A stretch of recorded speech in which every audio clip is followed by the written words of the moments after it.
Welcome back to 91 North, 95 South. I'm your host, Max DeMeza, and today we're going to be covering a few topics that will sound probably familiar.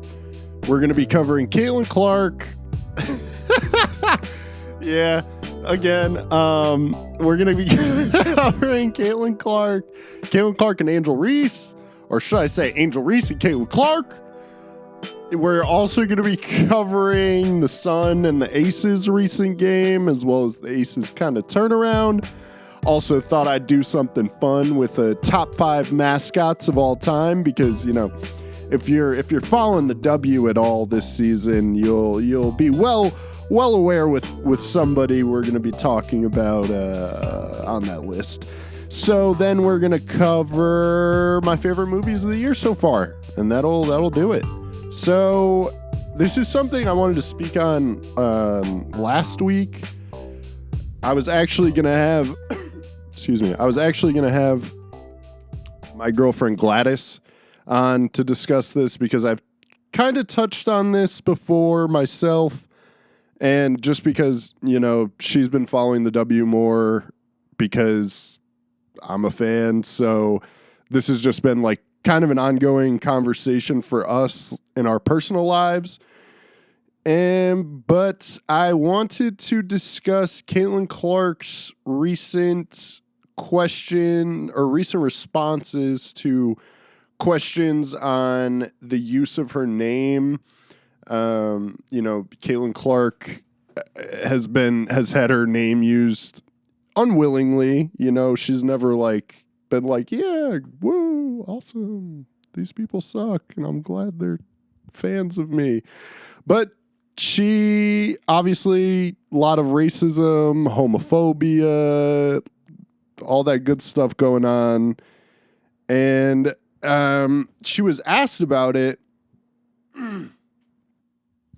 So I was reading mostly from a Guardian article, but I remembered I actually have the reporter who actually asked Caitlyn Clark himself. I have an article from him.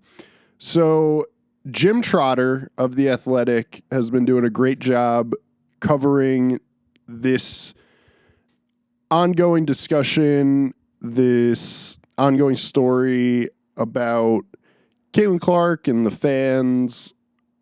some of the fans of her, and the way her name has been used to push these agendas.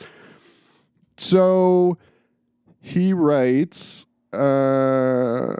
Thursday, when I asked her if she was bothered by fans using her name as a weapon in the culture wars dividing the country, the Indiana Fever star guard didn't close the door on the subject. She refused to even open it. Quote, "No," she declared. I don't see it. That's not where my focus is. My focus is here and on basketball. That's where it needs to be. That's where it has been. And I'm just trying to get better on a daily basis. So I'd like to talk about this for a second. This answer that I just read, that's how Caitlyn Clark feels about this. The Guardian article I was reading specifically upset me because it was citing Caitlyn's second response as something that we should be applauding her for. When I won't say clearly, in my mind, this happens in sports. An athlete answers a question, maybe not perfectly, or in this case, not well. Then a member of their media team, PR team, someone in the organization, family, friends, really anyone will reach out to said athlete, really in any individual. This happens in all walks of life. Hey, bud, maybe don't say that. Maybe say, that's not good. That's really it. You don't have to lie, because, you know, I guess I can't say that that's a lie, But I don't know how you wouldn't see any of this. I don't know how you wouldn't hear any of this from, again, family, friends. If you stay off social media, guarantee not your whole family, not your whole social circle stays off social media. I'm a perfect example. I'm not on Twitter. My girlfriend, she goes on Twitter a lot. I see a lot of what's on Twitter because of that. Like, it makes no sense that she says she doesn't see it. And you're being just bluntly asked, hey, how do you feel about this? Just say, don't do it. I don't feel great. I don't love it. Can't control it. No one's saying Caitlyn Clark is doing this. It's an intentional attack. Oh, an intentional strategy. Oh, whatever. No, bro, we know you're not doing this yourself. But if you say, don't do this, people won't do it. Which, to be fair, I guess she does come around. She does come around and say, quote, it's disappointing. The women on our league deserve the same amount of respect, so people should not be using my name to push those agendas. Okay, good job. That's a great answer. Okay, you didn't even do a good job with that. Awesome. Great talk, Caitlyn. Really awesome. Yeah, that's really all I have to say about that. It's honestly very frustrating that you can't just say, stop. Like, yeah, good job. You said it's disappointing. Awesome. Yeah, you then just said women in our league. Like, yeah, man, how about the women of fucking color? How about the black women in your league?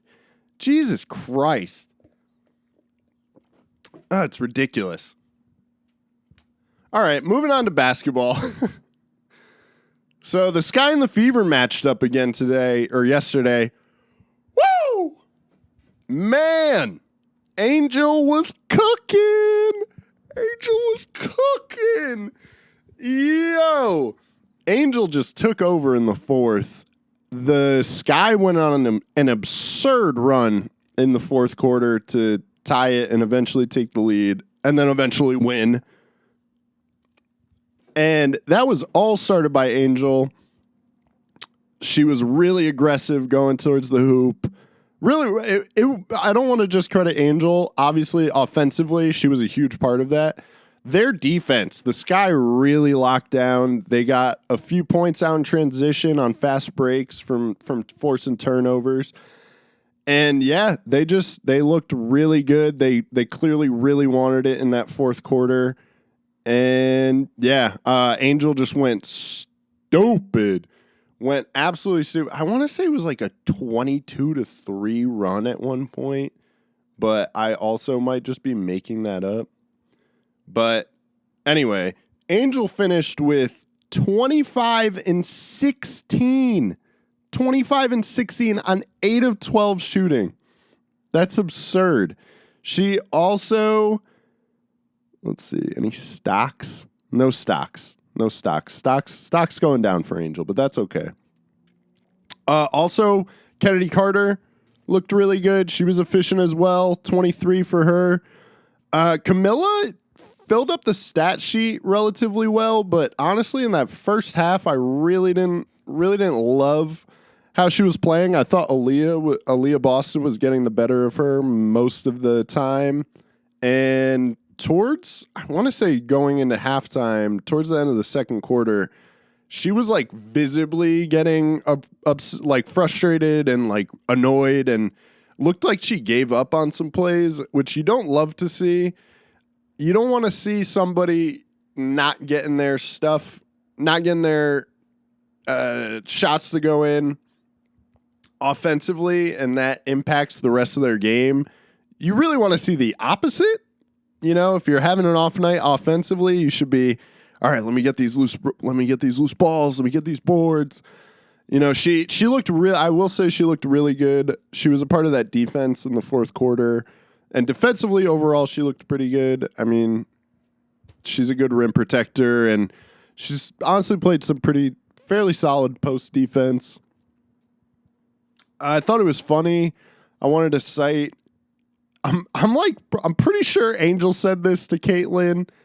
I don't want to, I can't prove anything, camera angles be angling and stuff, things look different, perspectives in that. But man, I swear on my life, with 3:12 left in the game, I swear to God, I I saw Angel say, "Fucking baby, fuck out of here," when Caitlyn Clark walked by her. Like I said, I can't say if that was directed at Caitlyn, but I saw Angel say it. I saw Caitlyn's head walking by her. And bro, these teams, I do not think these teams like each other. Angel and Nalissa Smith were going back and forth all game. Nalissa threw a too small sign. Angel smiling, talking her stuff. Man, it was a really fun game to watch. I think Holly Rowe asked Angel after the game about whether this was a budding rivalry. Angel threw, she was like, it's about my team, like all love to my team, whatever. But I think there's a rivalry. I don't think these teams like each other. It's this is awesome for the W. I mean, these games not only have the name star power to get people interested, but now that they're watching, I mean, these have been really fun games to watch, and especially this one. This one was great. And I just wanted to mention before I finish off on this game that Angel and Caitlyn have both had their best games against each other, which is I take two things away from. I probably take more things, but I take two things away from it. One, again, that's good for the W. You want young stars to want big moments. You want Angel Reese to play Caitlyn Clark and vice versa. These are great matchups for the league, and it shows when these players make it to the playoffs. They're not running from it. They want it. They want the big stage. They're not afraid of it. Obviously, we knew this with them in college. Angel with all the bullshit she had to put up with, and winning a national title. Caitlyn, obviously, with the whole country looking at her, watching her. Not easy. And they both stood up to the task, stood tall, stood strong, and they're continuing to do it into the pros, which, number two, it's a good sign for them. They're I don't know. I don't know if they really had to prove anything for to each other, to themselves, but for the fans, it's good. It's good to see. We love it. We want rivalries, especially, Chicago, Indiana, not far from each other. Chicago, Indianapolis. So, yeah, I had a blast watching it. I'm really excited for the next matchup. Would really love for the Sky to tie it up because I think it's 2-1 right now in Indiana's favor. So, let's go Sky. I honestly really like watching the Sky. They're a fun team. I really like Teresa Witherspoon as a coach. Teaspoon. She really love her mic'd up segments are must watch. You should definitely look up some clips of her mic'd up if you haven't seen them, because she'll just be in the middle of answering something and just get so hype or just like start screaming at somebody. Like I love her energy. I love the defense that her team has been playing. The defense her team has been playing. And I'm just really excited for their future. There was a really interesting question during the halftime show where they asked which team is most likely to win a champion or be a finals contender first, Sky or Fever? And that's a great question. I want to say the Fever because obviously they have the talent. I don't know though. There's just something about the makeup of the Sky team where if they could get a big name and maybe another shooter, another couple shooters, I don't know. They might be really good. Cuz I feel like I don't know. That's tough cuz Indiana's also doing really well. You know, I feel like I got to say the Fever. They have Caitlyn Clark, Aaliyah Boston, and Alyssa Smith, man. I'm going to keep talking about her cuz she has looked so good this season. Yeah. And they got Kelsey Mitchell. I mean, she's not like a core piece. I also haven't really loved Camilla. Yeah, I don't know. Come back to me. I like how I brought it up and then I was like, I don't have an answer. Anyway, the Sun dropped one to the Aces. Man, I'm an idiot. Let me say that right now. Oh, I don't know how much different the Aces can look with Chelsea with one player coming back. Oh, but shut the fuck up, you moron. Dude, the Aces look so different with Chelsea Gray. I'm back in the lineup. Like, so different. And I will say, I think it's a combination of obviously knowing that Chelsea Gray is back playing. I mean, and she looks so good. Obviously, like who thought she wouldn't? God, I feel like such an idiot. But I think it's a combination of that and something Becky Hammond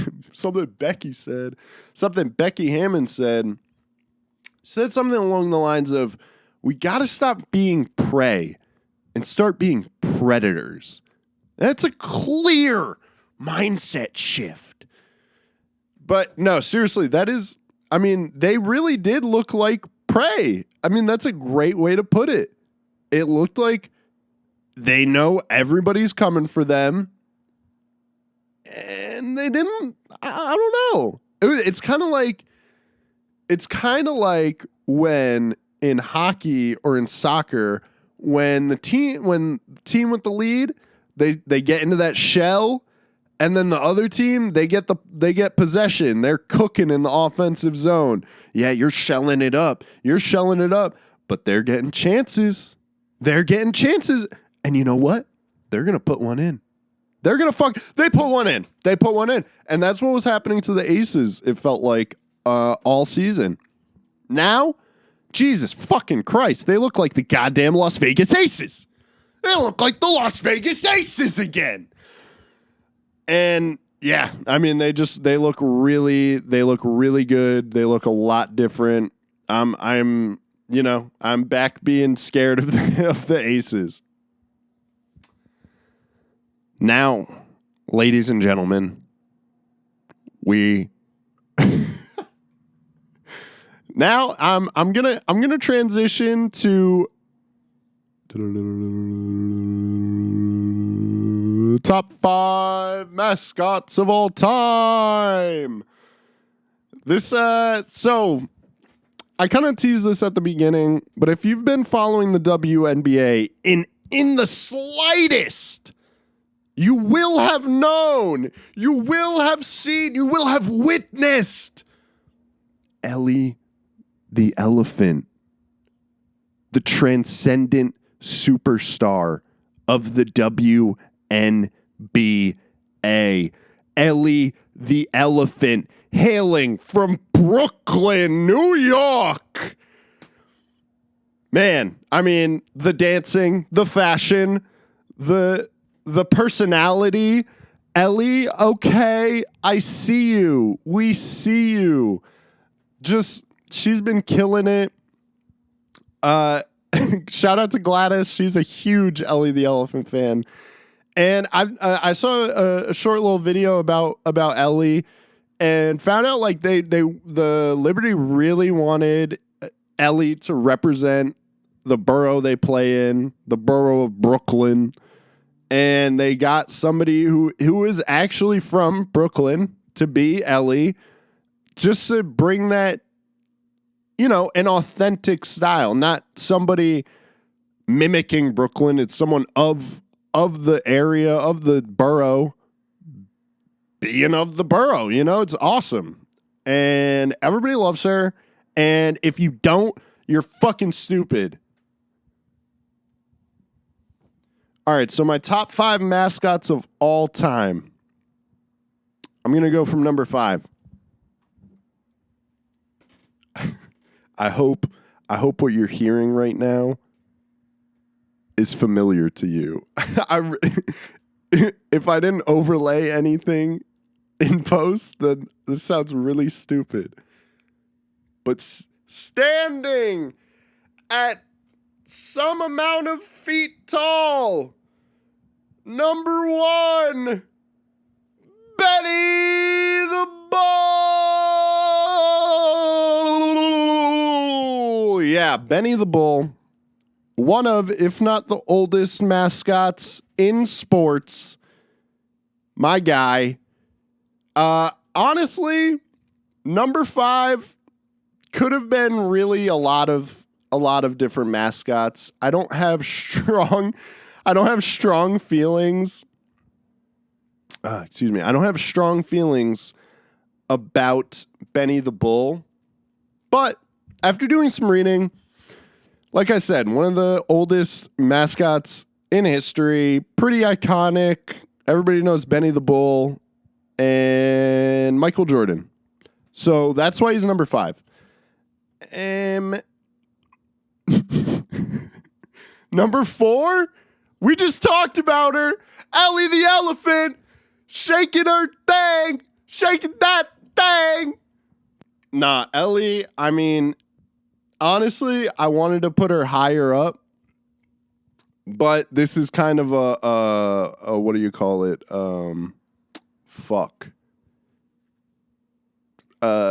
Time bias. What?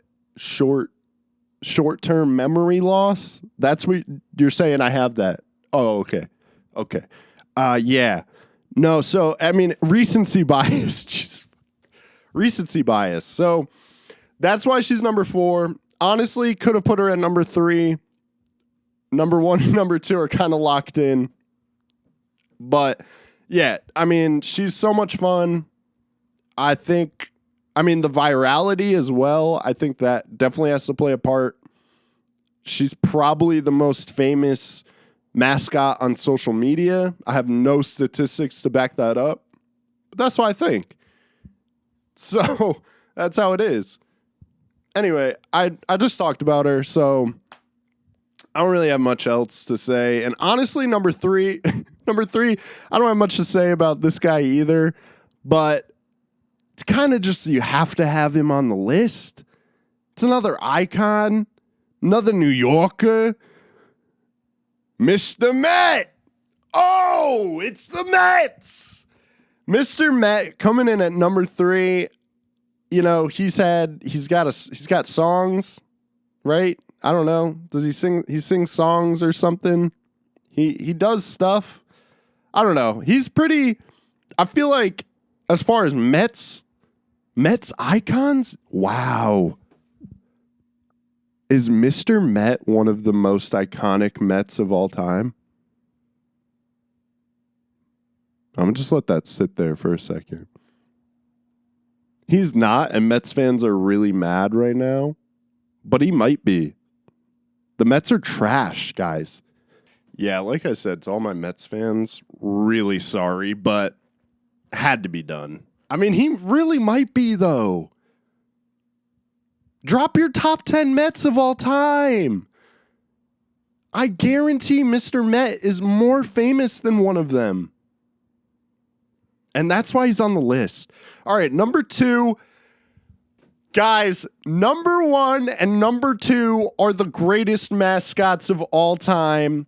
There will never be any change.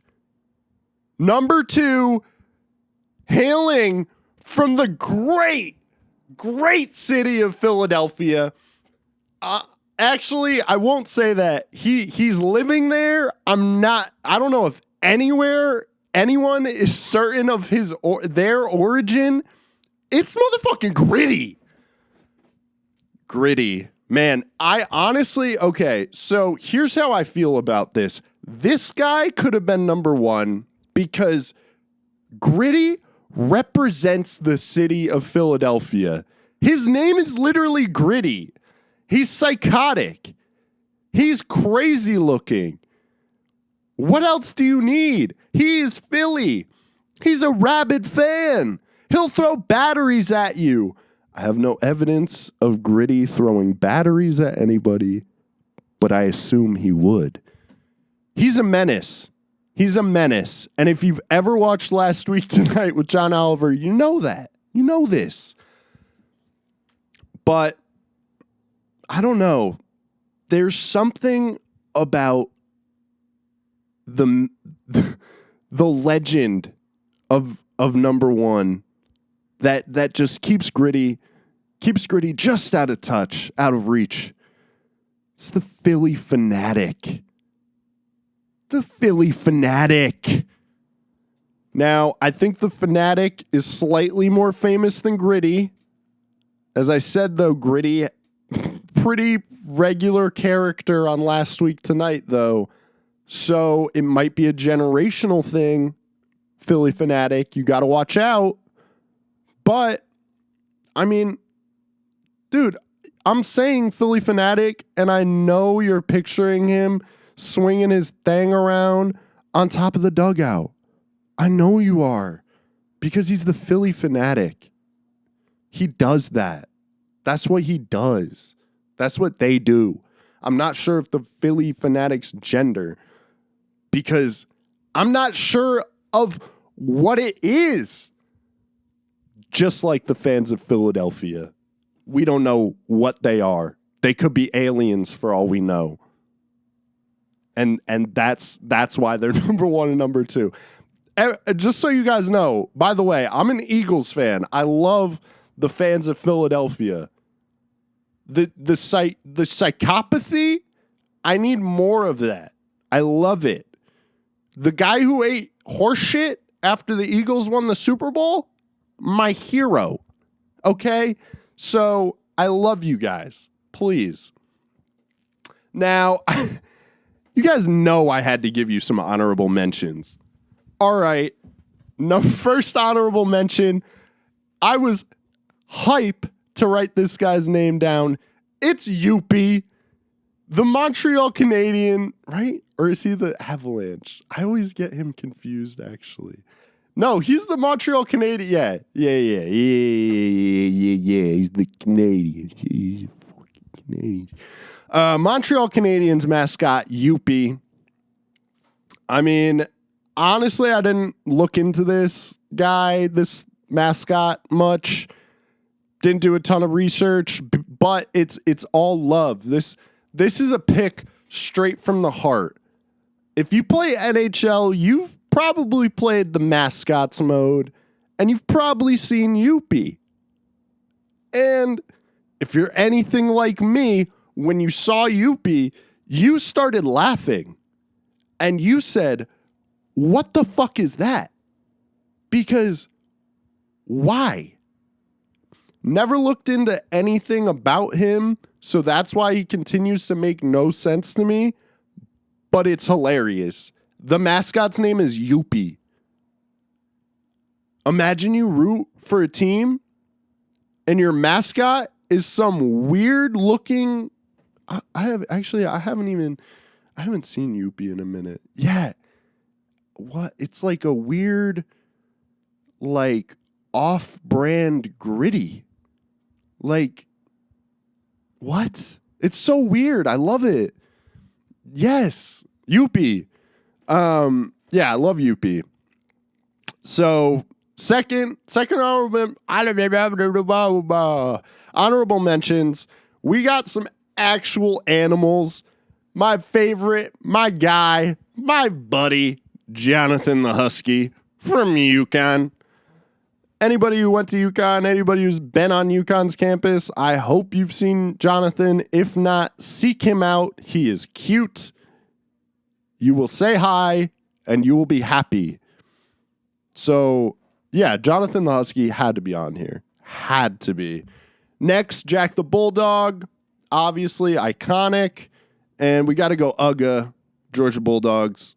Another iconic bulldog. Not sure why bulldogs are so popular. They're kind of ugly. Next, we got Mrs. Met. If we have Mr. Met, I mean, we're not fucking sexist, so we're going to have Mrs. Met on here. Jesus. Next, I had to just throw college mascots on here because, well, I mean, I already have the animals, but they're so cute. I wasn't even thinking about them. They just had to be on here. They had to be on here, especially because, like, I mean, they got a nice life, I'm sure, but damn, they didn't ask for that.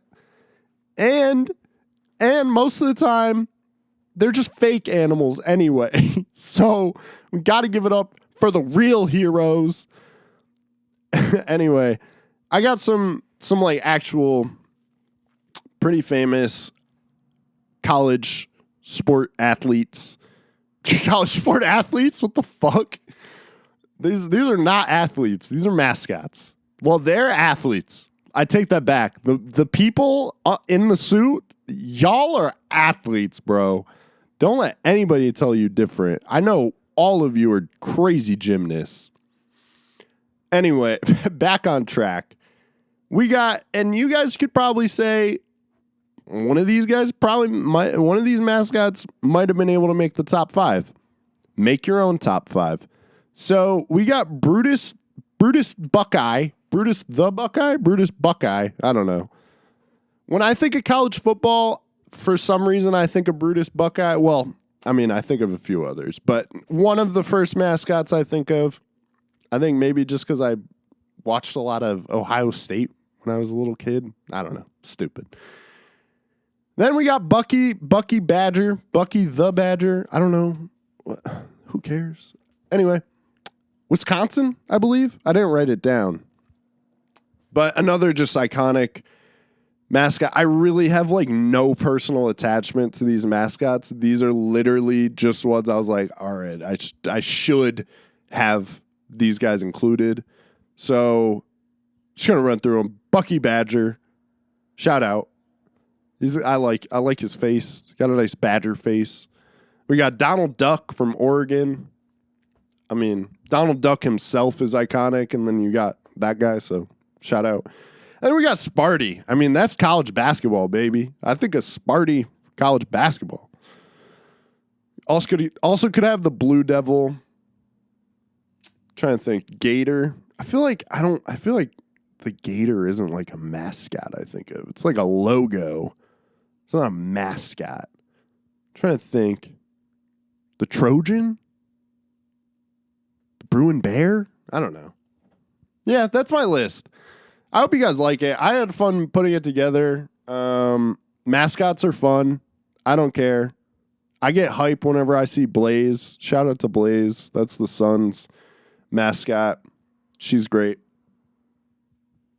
Anyway, this is getting kind of long. For me, you know what? I just thought of this. I recorded like hour or 2 hour podcasts with Dan. And then when it's just by myself, it kind of makes sense that like 30 minutes would start feeling I'd start feeling it. Because that's probably about how much I talked. I don't know. Maybe you guys are like, nah, bro, you talk way too much. Anyway, I don't know. Maybe I'll save the movie stuff for another episode. I'm tempted. I really want to talk about these movies, though. I'm just so tired, man. I worked, too, today. I came home, recorded. Because I'm dedicated. I gotta be. I don't know. I'm literally just like talking to myself now. You know what? I'll give you number 10. Number 10 of the year is I Saw the TV Glow. I'd also like to say I probably haven't been seeing as many movies as I did last year just because my schedule is a lot more packed, a lot more packed, a lot busier. And I get tired, man. You work 40 fucking hours a week, you get fucking tired. And I'm swearing because I'm expressing myself verbally. Okay, please. Anyway, it's a new film from Jane Brun. I'm so sorry. I'm so sorry for what I just did to your name. Anyway, I don't know. It's kind of a weird movie. Saw it with Gladys. She really didn't like it. I didn't love it. Maybe I didn't get all of it, but I liked it. I gave it 3.5 on Letterboxd. Shows you kind of how the year is looking kind of light right now. But I feel like most of my favorite movies from last year came out in the fall anyway. I mean, I feel like that's when they drop like the really good shit. Well, like summer into the fall. I'm hyped to see The Bike Riders. I haven't seen that yet. I missed Furiosa. I don't know if I'm going to see that in the theater. That sucks. I've been trying to get out to see movies in movie theaters, obviously. I mean, like, especially a movie like that. Although, I always say that, but then I'll watch like a super intimate movie or, I don't know, just a vibey movie, and I'll be like, damn, wish I could have seen this in a theater. Just because, like, I don't know, you want to see those big, beautiful images, big and beautifully in front of your face. And yeah, I don't know. I'm getting back to the movie. You're yelling at me. Anyway, I'll read the description. Look a little closer is the like little tagline on Letterboxd. Teenager Owen is just trying to make it through life in the suburbs when his classmate introduces him to a mysterious late-night TV show. A vision of a supernatural world beneath their own. I just accidentally turned my mic off. My bad. A vision of a supernatural world beneath their own. In the pale glow of the television, Owen's view of reality begins to crack. So, as I've said before on this podcast, I am a straight, cisgendered white man. There may have been elements in this movie that I just did not pick up on. The main character is a person of color, is a black man.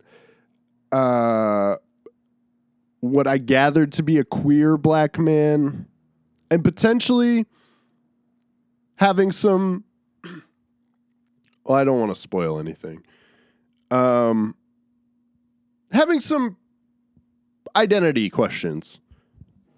So, I mean, everybody has identity questions, but obviously mine are very different from a black queer person's. So that's all I'm trying to say is like maybe some of this just went over my head, but I did really enjoy it. I think it's an interesting way to show someone's kind of personal journey. It's very abrasive at points, very weird, but I thought it was fun. I thought the aesthetics were cool. Set in the 90s. Like, the fits were fun. It's obviously built around, well, maybe not obviously, but no, obviously. It's built around, like, the world is built around this show that they both enjoy, or that Owen enjoys. No, it mentions his classmate. Sorry, I'm, like, really like, oh, damn. I shouldn't spoil it, because I started talking about it. I was like, yeah, so the movie is... but yeah, so it's centered, like, obviously the world is built around this TV show, and it's kind of this, like, shitty teen show from the 90s. It's just, I don't know, it's vibey, it's cool, interesting. I think if you're interested in the kind of subject matter like identity, gender identity, sexual identity, whatever, all that kind of stuff, I think you would enjoy this. Well, maybe not necessarily, because my girlfriend is queer and she did not enjoy this. So, yeah, maybe not. I don't know. I enjoyed it. It's my number 10. It's a little teaser. Maybe I'll get through 9 through 1 next episode. But I'm gonna call it here. Last week I said I would cut this and put it in front, and I don't think I'm gonna do that again. I think again I'm not going to do that. I don't know. How do sentences work? What's a fragment? I'm just kidding. I know that. I know that. I'm smart. Yeah, so Jesus Christ. I don't know what is wrong with me. Every time I do an intro or an outro, it's like, man, make this as long as possible. Draw it out. Lengthen, stretch. I'm doing it right now. But anyway, guys, that'll do it. I've been Max Meza. I will continue to be Max Meza. This has been and will continue to be 91 North, 95 South. I really hope you enjoyed watching, listening. If you made it this far, let me know what your 10th best favorite movie of the year is so far in the comments. Like, subscribe. Thank you guys so much. I really appreciate it. I've been having a lot of fun doing this, and I'm glad to be back. So, I love you. That's weird. Don't say that. Bye.